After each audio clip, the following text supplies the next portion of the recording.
and I'm here to give you some insights on a few classes we have here at SHS.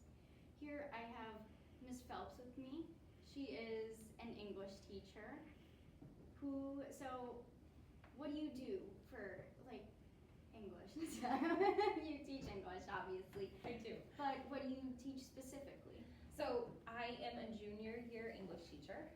So in junior year, we talk about the American literature canon. So mostly all of the readings that we do in junior year are about American authors. People that we've read have been F. Scott Fitzgerald and Edgar Allan Poe and John Steinbeck. All different types of American authors that we read and interact with and analyze and build our skills that way. So then, what kind of skills do you think that would be important for students to have in order to succeed in your class? So one thing that we do a lot of in our English class is we do a lot of writing and reading, but it's less about understanding or memorizing or remembering things about the books themselves. We really try to get at interacting with people, empathizing with characters, analyzing for the importance of the importance of I should have had notes, honestly. Sorry. Take your time. Analyzing for the importance of language.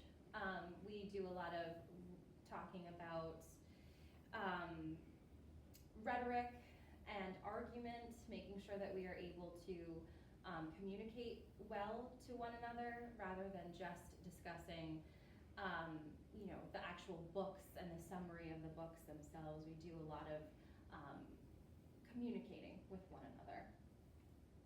So let's talk about you as a teacher, as a person, rather than just looking at your class. So this is only your second year at SHS. Yes. So how do you like it so far? So far, actually, SHS has been great. I've been a lot of really awesome students that have, in just 2 years, I feel like I'm already a part of the SHS community in a way that I wasn't necessarily expecting. So that's really been wonderful. And yeah, this is my second year teaching as well. So that has been kind of an interesting first 2 years to begin my teaching career. But one thing that's been really nice about being at SHS is that I have so many students who are so supportive, and I have a really supportive fellow teachers. Everyone here is just so kind and understanding, and it's been a fun journey for these past 2 years. So even though your career as a teacher is short so far, what's your favorite aspect of teaching? Why did you become a teacher? I think it has to be just being able to have conversations with students. And I know when we talked about the skills that we learn in English is a really great place to have those conversations. I feel like I get to know my students really well in class because we talk about some big issues. We talk about those big thematic ideas and concepts that come up in the literature that we read. We have lots of debates, and I think that having students, come back to me, finding interesting, connections that they've been making to the works that we're reading or just the skills that we've been working on in class has been awesome. And really just that connection with students is really what my favorite part of the job is, when I just get to kind of sit back and listen to you guys talk and have a really interesting discussion about things that maybe I haven't even thought of yet in the books. Is very, very cool. So, yeah, I did love the debates. I was a student of Ms. Phelps. So you listed some of them already, but what are some other fun things that students can look forward to in your class? So this year specifically has been tough to be as creative in terms of having I usually like to do a lot of different types of projects. In the past, I think, Kaylei, you might remember, we've done some drawing from literature. We read a passage in a novel and we drew it based on the actual writing and the language of the passage. We have done projects where students have used TikTok to create thematic connections from a modern day work of art to the book that we were reading in class. They have made animations that were really awesome and interesting to watch, where a student was able to kind of create something on I think it was an iPad that they used to animate their presentation. Things like that I'm really excited to get back into doing next year, because having certain students being remote and in class has been definitely a little bit of a challenge this year to be as creative and exciting as usual.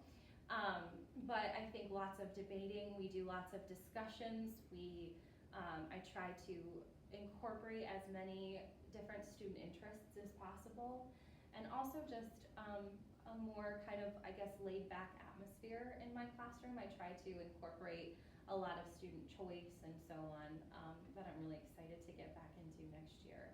Yeah. So I personally think American literature was my favorite English.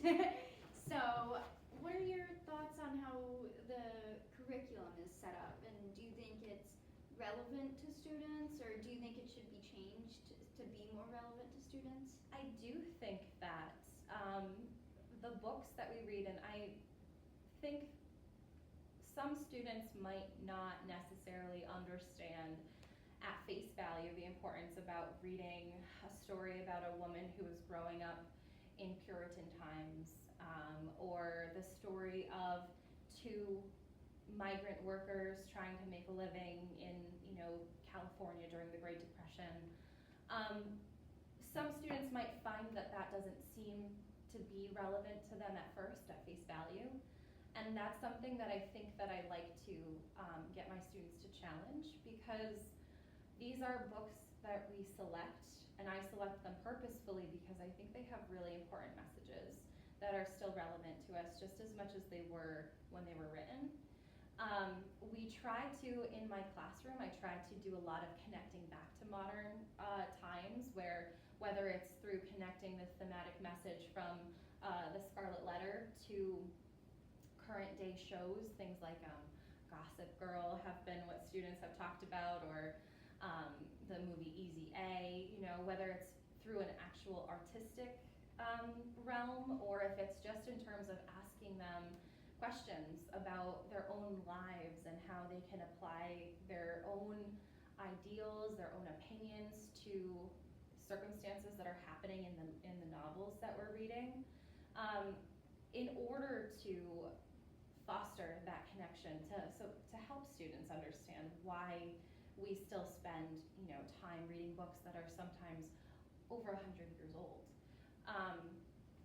I do think that there's still a place for modern literature in the English classroom, so that's why I try to incorporate, when I can, some short stories or even song lyrics. I love watching films and analyzing films with students if we have the opportunity to do that. But I think that even though we don't necessarily identify ourselves as being like Hester Prynne, for example, in the Scarlet Letter, I think when we actually start looking into the text and doing some real deeper exploration, for example, when my students last year, when you guys had to wear A's on the letter of your secret sin on your chest the whole school day, and had to be asked questions about that, I think it starts to, you guys kind of start to realize that just because this character is in a novel that was written 100 years ago doesn't necessarily mean that they're going through anything different. It's all a human experience that we all face. So, like we said before, this year has been extremely stressful for teachers and students. It just, no matter what position you're in, it's been stressful. So out of the new methods you've been using with your students, or that you Would you stick with any of them? Would you keep on using any of them? Yeah, I think for me personally, and I hope that this is a school-wide initiative. I think Canvas is here to stay. I know that might be an unpopular opinion, but I really appreciated being able to speak to students really quickly in a quick, message from, the Canvas inbox.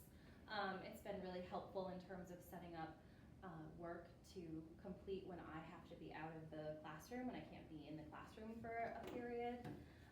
And also, I think that it's been helpful for students to be able to connect virtually, and I think it's very cool that we're going to be a one-to-one district from now on because of this. So there is a silver lining, I think, from all of this stress that we've been going through. So I definitely think I definitely don't want to rely on Canvas as our only method of, exchanging papers and things like that. And I definitely miss that pencil and paper. My students will definitely be writing their essays, pencil and paper when we come in next year. We'll do a lot more things that we can do in terms of, drawing and creative activities that way. But Canvas has definitely served its purpose, and I think it's definitely something that I will continue to use in class. I also loved Jamboard this year. I don't know if your teachers have gotten to use Jamboard. I thought Jamboard was kind of fun. I love Jamboard, as long as the students are, I think that my students this year have been pretty good at not taking over and drawing all over it. Sometimes they'll draw Christmas trees and stuff, but for the most part, I think it was a really fun way, an interactive way for me to hear from all students rather than just the ones who are comfortable unmuting in a Google Meet, which is not very many, unfortunately. But it's been really nice to be able to see them, their little posts, their sticky notes. I've used it instead of being able to do a four corners activity where we all get up and go to different parts of the room based on what we agree or disagree with. We've used Jamboard instead to do a similar activity. That activity. Do you remember that activity? I think that was one of the last things we did before we all went remote. It probably was, yeah, because it was our Of Mice and Men activity, and that was what we were writing when we went remote. I remember we had a lot of really great debates that day that we were all in different corners of the classroom yelling across the room at each other. I had a few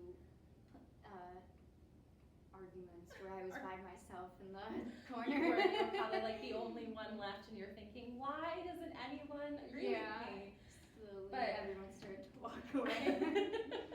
I love doing activities like that though, because, and whether it's in person, walking around the room and doing it, or seeing where we all fall on a Jamboard activity, for example, I think it's interesting to see who agrees with us, who disagrees with us, and really to challenge our own internal opinions on certain things. Sometimes a student, I've noticed, will place themselves in one place and they're thinking about it and they're thinking, and I've watched them, like all of a sudden they have a totally different opinion because they talked themselves through the question, or and it's very interesting to see students grow from just considering the options. Ms. Martin, please call the main office. I don't know.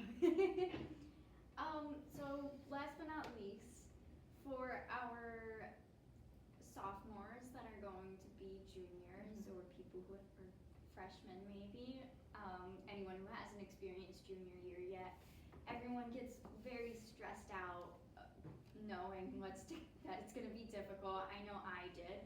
So what's some advice that you could tell the people going into junior year to help them de-stress or not be so worried? I think junior year specifically is a year that students do stress out about, because it's supposed to be the most important year in your high school career in some ways, and the way that colleges look at junior year for your grades and things like that. There's a lot of new changes that happen in junior year too. For example, in the English classroom, we start breaking away from those traditional 5-paragraph essays, and we start going into a more analytic essay research approach where we're building on our ideas, creating longer papers. The hallmark junior year essay is the analytic research paper essay, which a lot of students, from the get-go, that stresses them out. But I think the most important thing to remember and understand about junior year is that your teachers are here to help you. I am so happy when students ask me questions rather than kind of getting too stressed out and to think about it and just kind of pushing it off or doing something in a way that we could have maybe I could have helped them with if they had come to me with questions about it. I love giving extra help when students need it. I mean, when I did have a classroom, I kind of had that open door policy. Kaylei, I know that you used to come in all the time with questions. Yeah, I was always staying after at her desk. Which is fine. I think some students feel like they are, they don't want to bother their teachers or their teachers don't, but that's never the case with me, and almost all of your teachers, most of your teachers really want. The Foresman, please call the main office. The Foresman, please call the main office. I can add to that. I definitely felt very comfortable and safe in your classroom and and just the environment. I think everyone, all the students in my class too, I think everyone was very open to letting people ask questions and waiting for people to understand. Absolutely, and I think that's something that I try to, in my classroom, really try to encourage, because English can be kind of a daunting subject for a lot of students. It's not necessarily one that comes as easy as just plugging, numbers into a formula or something. Sometimes that abstract thinking can really trip some students up, but when we are able to ask questions and feel safe asking those questions, feeling like it's okay to be a little bit vulnerable in certain ways, I think that we end up with a better experience. So to any of those juniors that are, incoming juniors that have now been in basically perhaps a year and a half of remote learning at this point, really the most important thing that I can stress is asking those questions, reaching out to your teachers, remembering that we're not here to trip you up or, we're here specifically to help you in your own education. I try to chunk things and turn things into steps for students so that they can walk through the process rather than waiting till the end of it to try to figure everything out. So when a teacher gives you that kind of structure of let's start here, then we'll go to the next step, then we'll go to the next step, keeping on yourself to not, lose out and start kind of going all over the place or trying to wait until the last minute to complete all of the 3 steps rather than with the class. That's another really important thing, is to just kind of keep on yourself to stay on task, to keep up with the work. If it starts to become challenging, reach out to your teachers, let them know, ask questions, what we can do to help you, and just try to enjoy yourselves, because high school goes pretty fast and it's a nice I want to have a nice year with all of my students. Well, thank you for letting me interview you. Of course. And I hope that this interview helped any sophomores or freshmen learn a little bit more about the class and helped you not be so nervous about it.